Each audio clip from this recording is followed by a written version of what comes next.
panganggehan dukun lho. Kuwi patut dibanggakan lho. Nyapa? Perkarane pada zamannya dukun kuwi wong terhormat lho. Wong terhormat lho. Nyapa kok terhormat? Mergo apa? Dadi tumpuan utawa harapan wong akeh iso ngwehi solusi dari masalah wong mau.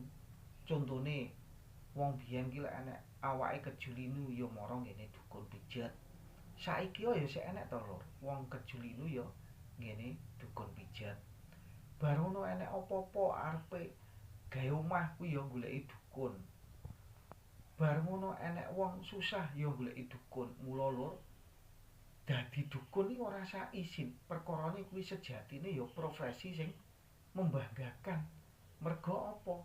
Iso manfaat marang liyan. Iso dadi tetulung marang liyan, tegese manfaat marang liyan. Mergo saiki wis ora jamane kaya-kaya profesi dukun iki profesi sing hina. Jane ora lho rek hina.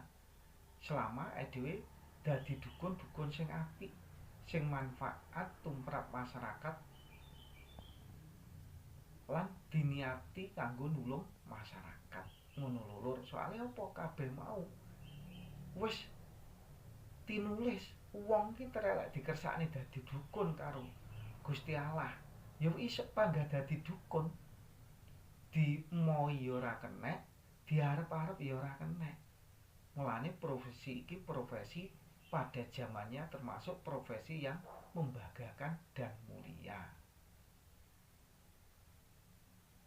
Lan profesi iki dibutuhne masyarakat lan manfaat marang